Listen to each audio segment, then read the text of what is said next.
Bonjour et bienvenue. TF32 is back for the Turkish Grand Prix round for the 990cc MotoGP season here on Ride 5. Last time we got a 4th place finish, decent. Not the podium, but we got a decent finish.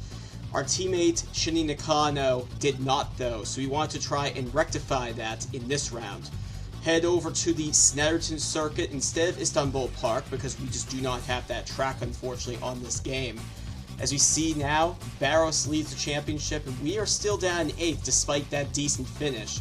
And Tamada has gotten ahead of us with those 2 straight podiums. Since he's on a Honda, we see that as a bit of a threat. I think we should aim for at least beating the Suzukis and Biaggi. And one thing I failed to mention is that LCR Honda is becoming an enormous threat because of these consistent points coming from Tamada. And we still haven't seen what Casey Stoner has when he is remaining on the bike. And also Ducati Marlboro team, they're sitting miles behind the nearest rival, which is Team Roberts. So, we arrive to the Snetterton circuit for the qualifying. It is going to be a dry round. It's going to be completely clear skies throughout this entire weekend. I am setting the traction control down to 2 because that's the best setting. And I am, for now, putting the power mapping on the lowest setting because of the challenge, but this is probably one of the AI's strongest tracks in the game, so that should not become an issue. I'm going to be fiddling around quite a bit with the power mappings throughout the entire race. And surprise to absolutely no one, the Hondas are completely dominating. Shinji Nakano down in 9th, and we really need some good results. We desperately need some results in the bag. And here's some more word as to what's going on. Of course, we signed with Sunbelt Rentals for next season. Another big signing for the Pons team for next season. They are returning Emerson Electronics, the first time since 2000 that you will see them as a sponsorship. And they're unsure just who they're retaining for next season because Honda Pons is a satellite team. They can see people coming and going. As you saw, Biaggi had 2 different teammates for his 2-year tenure at the team. He had Ukawa and then he had Tamada before they moved around teams and Ukawa actually retired. And speaking of Ukawa, he's on the top right now. And Loris Capirossi, I failed to speak about this just now. If he can retain this throughout the race, this would be the best ever result for Ducati. Ducati has had a horrific season so far. Hasn't even cracked the top 6. Championship leader Barros in 6th. Casey Stoner in 7th, so he wants to try and replicate what Tamada has done over these past weekends. We have 8 Hondas on the grid, and we have 5 of them in the top 10. 6 of them actually in the top 10. Tamada just missing out. And where is Nakano? I think Nakano's been pushed down a little bit because of all these other times being submitted. But this is probably going to be the most challenging race of the season because of the AI. And you'll see something just as simple as power mapping can make a little bit of a difference. So, without further ado, let's fast forward to Sunday and see what the grid looks like. Are you ready, Boots?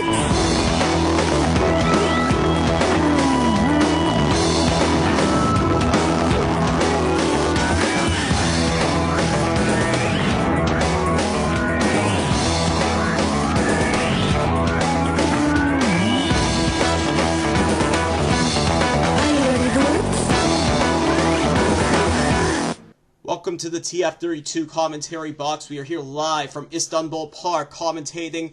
We got beautiful skies, dry track, perfect weather for racing.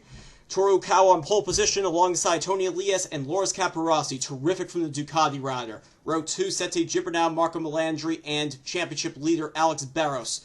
Row 3, Casey Stoner, Kenny Roberts Jr., and Carlos Checa. Row 4, Danny Pedrosa, Makoto Tamada, and Shinya Nakano. Row 5, Nicky Hayden, Colin Edwards, and Valentino Rossi. Very disappointing from the Doctor. Row 6, John Hopkins, Christopher Mula, and Max Biaggi. Also disappointment. And rounding out the back, we have Troy Bayliss and yours truly at the back.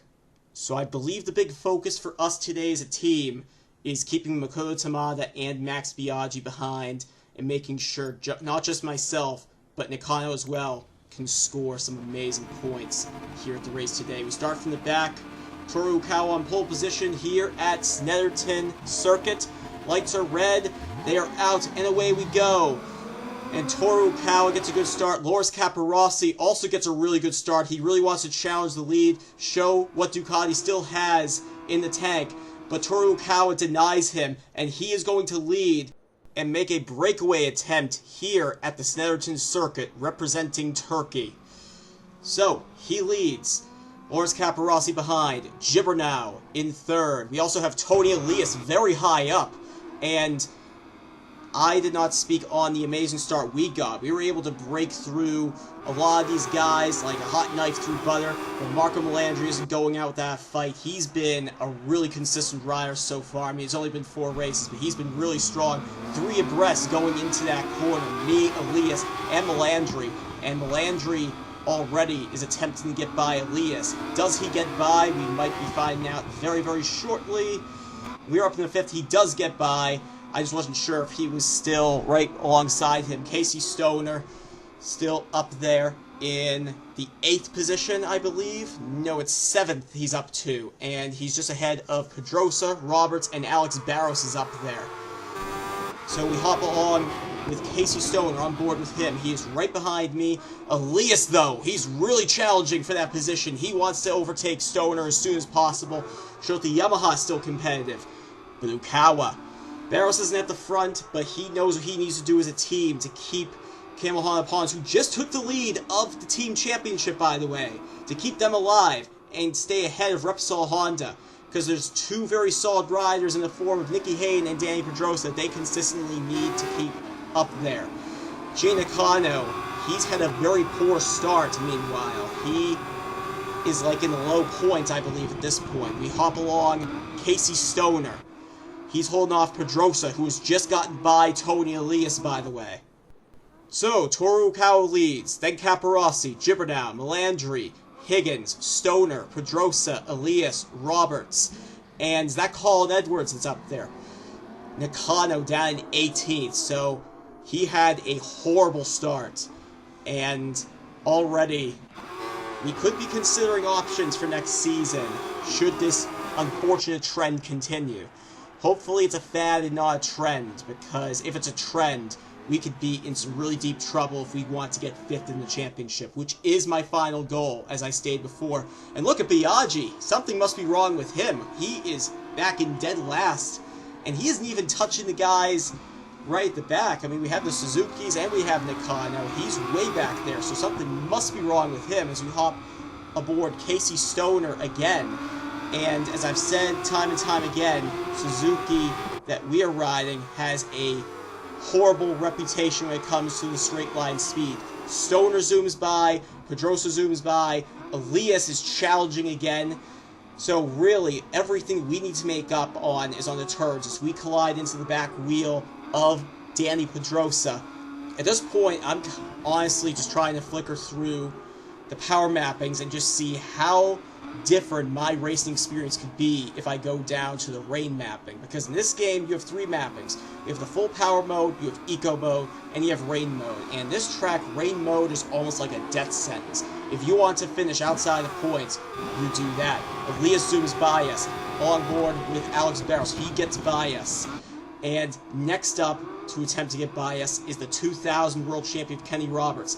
Tamada, the winner of the last race, he's just behind. And Nicky Hayden, we are getting absolutely demolished because we are switching to that weaker power mapping. And so Barros is by us, Roberts already looking. We're getting destroyed. This is insane. You look on the inside of Barros at the Agostini corner. That is one of the many places outside the straights that we can actually make moves, because on the straights we've established we are a sitting duck, especially in the low power setting.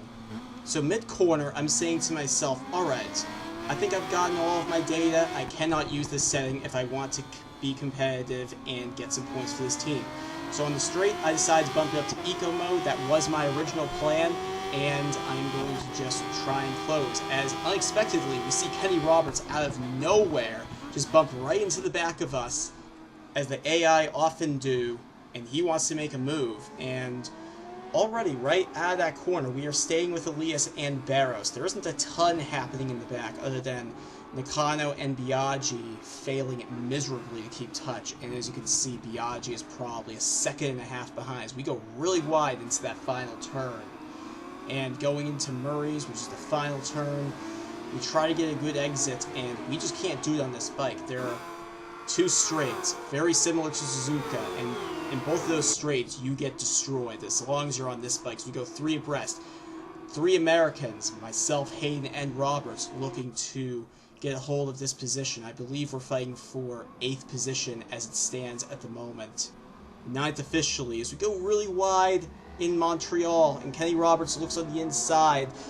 He's looking to get by. He does get by, but is he able to keep that consistent line and speed through? He does as we hop on board with myself. This is one of the places where the AI can brake a little bit early, but you need to get it right. If you don't get it right, you're going wide, and you need to make sure for the best braking effect, you're braking while not turning. Otherwise, the front tire will brake severely, and it will have a potentially negative impact on you throughout the remainder of the race. Augie's another point of the track that's very easy to get wrong. You need to make sure you're braking at that exact point. As Kenny Roberts, again, he is not giving up on this. He wants this 9th place.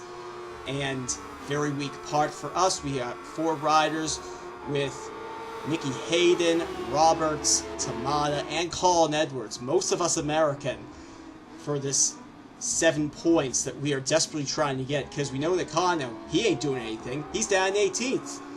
But we got 2 very important guys in the championship right behind us, Tamada and Biaggi. And despite that we're only holding on to 7 points, as we see Barros and Elias having a battle for 7th position, Barros does get 7th position as we bump right into the back of him. But we have Tamada and Biaggi behind us. So with all that, despite being only in 9th position, we could still place ahead of them, because the championship standings right now are really tight points-wise. I think like the top 7 are covered by like 15 or so points, and we're very much in that mix. So if we can keep consistent, we can get up there. Another person not doing so hot is Valentino Rossi, having a good old battle with Shinji Nakano, the former 250cc runner-up, and the 250cc champion Biaggi. He must have some sort of damage or inadequate tire wear, as we do look past Elias to chase after Barros. And we notice that there's a little bit of a gap going to Pedrosa and Stoner. And I'm thinking we could probably work with Barros to try and close that down. But for now, we want to try and keep Elias, Hayden, and everybody else behind us. Keep our main rivals behind us, so that we can ascend in the standings. Because we need these points. Otherwise, the rest of the championship isn't going to look that great. Once again, sitting duck mode. Who is the first person trying to overtake us? It's Elias. We're trying to get a little bit of slipstream so we can have a better speed going into the next corner. We do pick up that speed, and we get by Tony Elias. Almost ease free. Make a little bit of contact, but we're trying as hard as we can to keep it clean, because I want these points. And Barros already is trying to break away. And so far, my prediction is sort of proven to be relevant, because if I could join Barros, now that I'm up on the power setting, and we could just slipstream each other, we could try and together get some points and catch up to Pedrosa and Casey Stoner, who is having a really good ride, by the way. Another person I haven't spoken highly enough of so far this race is Loris Capirossi. He's currently in 2nd position ahead of Sete Gibber now, and he is really enjoying life right now. So Capirossi, in due respect, is dealing with exactly what I've been dealing with these last several races. One person doing the job. Bayless, I mean, he isn't on 0 points. He's in the very low points, but he's nowhere near Capirossi right now. This is what I've had to deal with Nakano. He has not been pulling his weight. He pulled his weight in 1 race, and it's because we had multiple DNFs, and it was very tricky conditions. We do close back into Barros. We just need to stay solid in these corners. That's the only way we can do it. And carry some slipstream speed. That's another thing we need to do. Stay right behind him. That's how you get slipstream in this game. And right on the back of him, and we're trying to be as close to him as we possibly can, because we know we're going to lose that distance once we get onto the straight. So pick up as much speed as we can, stay behind him, and we'll be able to brake and get very close to him. And if we slipstream each other, we can get very close, and already we're closing in just that little bit. So, very good stuff to see. And just like that, we are a good second or so ahead of Elias, and we're sticking with Barros. So, we are going together as a group, and trying to close into that duel of Hondas ahead. I don't think we're going to get any higher than 5th in this race, realistically. And Barros, he's been very consistent. I mean, if we can follow someone very consistent, like the championship leader, I mean, it works hand in hand. It's perfect. Because I'm very skilled as a rider, he's very skilled, very trustworthy. That's where Rossi learned his braking technique from. So we have a reference to follow. And all the while, we are suffering extremely high levels of tire temperature. As you could already tell by this point, this is a very brake-heavy circuit. When this happens, the wear gets quicker, the grip gets lower, and the way to stay out of this is to deliberately not turn while you're braking. I've been desperate to keep up with these guys, and haven't really had a choice. So at this point, my medium front tire is insanely hot. I should have gone for a hard. So I think going forward, considering the track, I'm just going to consider where we're going and let that decide which tire I go for. Now, fast forwarding nearly a full lap, I've been staying behind Barros, wanting to slipstream him. Hasn't entirely worked out, so I'm already considering just permanently getting by him and trying to launch towards those 2 Hondas by myself. Because every point matters. If we can get double-digit points, that would be excellent for the team. I always try to go for that in order to have any shot at the team championship, because I don't think we're going for the Riders' Championship. I'm sorry. 5th. I mean, 4th would be great, but 5th is really my overall goal. And, I mean, I'm giving him one last chance right now, just slipstream. I'm deliberately opening it up just to give him a chance to overtake, and he doesn't do that because the AI braked just that little bit earlier in that turn. So, we're going back to Toru Ukawa. Let's talk about him for a second and just his career. So, he started off at Repsol Honda in 2001, and he's had a few podiums here and there. Then Valentino Rossi joins in 2002, gets a win at the South African Grand Prix at Fakiza, and never got a win again. Was on the podium loads of times though, because the Honda RC211V was a real beast of a machine, that V5. Finishes 3rd overall to Biaggi and of course Rossi. And he moves over to the Pons team for 2003. Doesn't score any podiums, but still manages to finish 7th in the standings. And I read something recently that he had basically a career-affecting injury. So he decided to stay out and sort of be a spokesperson for Honda. And yeah, I mean, I'm happy it's worked out for him. If he can't be competitive, then take it out, but it's very unfortunate that ended the way it did, because he was only in the Premier class for 3 full seasons. As we do get by Barros again, we're just going back and forth, but I think this is the point where I am pulling the trigger officially and attempting to close in on Danny Pedrosa, because keeping with Barros just isn't working right now. And as you can see, front tire, brick red, tire wear over 50% or below 50, whichever way you want to look at it. And I didn't show this, I wasn't able to show it, but I am up to full power now. Now, when you're up to full power, your electronics up in power as well. So if you have full traction control, and if you're on the lowest power setting, your power setting isn't the best. So if you go up to like traction control 3, when you're in that lowest power setting, it's usually the way to go. You'll have the best outcome that way. And just as I write Barros off, he is back right ahead of me. It's probably because he was a 1/3 of a second behind me. So he overtakes me going into turn 1, and I've sort of given up on the whole close in together kind of thing. I just want to get by him so that we can get terrific points. Again, going really wide into there. I want to get a good run on Barros, but that grass really catches me out, so I'm not able to get that run that I badly need to get by him. Just bumping into the back of him, so He seems to be a pretty good defender as well. But I'm going into that corner where I'd love to brake just that little bit later. Getting really aggressive going into that corner, and 7th position is mine once more. Hopefully it's mine for good, and we can go chasing after Danny Pedrosa. So, we got a lap and a half to close down this gap, and we are on full power settings. The usual traction control, everything. And we are just that little bit closer. As we already know, we're very weak on the straights, regardless of which power mapping we're on. Barrels will probably be right behind me for a little bit. I am extending that olive branch just a little bit longer for both Barros and I to close in on Pedrosa and Stoner. And hopefully he still has enough pace to do exactly what I want to do.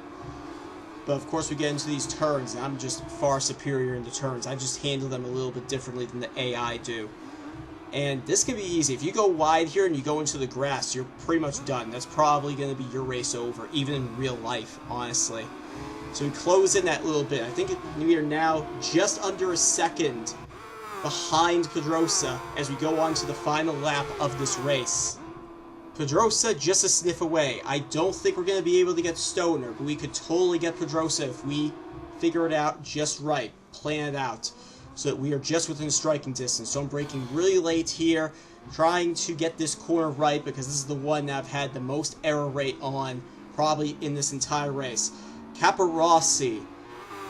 I mean, the team needs this. I'd love to get ahead of Capirossi, but the Ducati Marlboro team needs this podium if they want to keep their reputation, because they were not this bad back then. They were getting multiple wins, multiple podiums, so they need this. But now cutting back to here, we brake really late at a couple more corners, and we are right with Pedrosa. Are we able to get a late attempt right into this turn? We go a little bit wide, just to let him know that we're there, but we try to do a late cut on the inside, and we get right there, and we're trying to make some sort of attempt. But again, we go that little bit wide, so what do? Get into a slipstream, get that extra pre-braking speed that we need to make a move work. We go around the inside again, right into Brundle, and we get P6. We're on 10 points now. We need this. Nakano down in 18th or 19th. So that is where we're going to remain until the very end of this race. Toru Kawa, he has the best finish, I think, double 5th so far in this championship. So he's going to get the win, get loads of points on the board. Capirossi, a magnificent 2nd for Ducati, and Sete Gibernau getting 3rd. But the highlight in the Kawasaki garage is getting a 6th place finish and getting 10 points on the board for Kawasaki Racing Team. Your podium consists of Fukawa, Capirossi, and Gibernau. This is huge for Capirossi because they finally get a respectable finish, more than respectable, and they get Ducati back on the map. So your final podium, Fukawa, Capirossi, Gibernau. Melandri finishing 4th. Stoner in 5th. We weren't quite able to catch him. This is huge for him. He finally gets on the board after no points at all for the first 4 races. We finished 6th ahead of Pedrosa and Barros.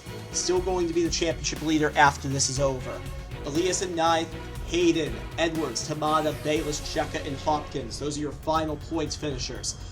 Kenny Roberts finishing in 16th, just under a second behind former teammate Hopkins. Not quite the best. Rossi 17th, very disappointing. Vermeulen 18th. Nakano 19th. We need those better performances sooner rather than later. It can't be me doing all the heavy lifting. Biaggi 20th. He must have had tire problems or a mechanical issue of some sort. He was nearly 20 seconds behind. Having fulfilled our goal of beating both Tamada and Biaggi, we lead over them in 6th. Still extremely close. Barros still leads, but between the top 6, it's less than 15 points. So despite not having a podium, we're very much in that mix for the rider standings. But LCR Honda, they are back in it. They're coming back with a vengeance, and they're 1 point ahead of us. But we do close into Yamaha Dantin and Max Biaggi. So we want to keep this trend going forward. I know that I said that it would be a little while, but looks like we're going to have a few more videos coming your way. Up next, we're going to Imola for the Spanish Grand Prix, which is supposed to be at Jerez. So I will see you guys at Jerez for the Spanish Grand Prix. Take care.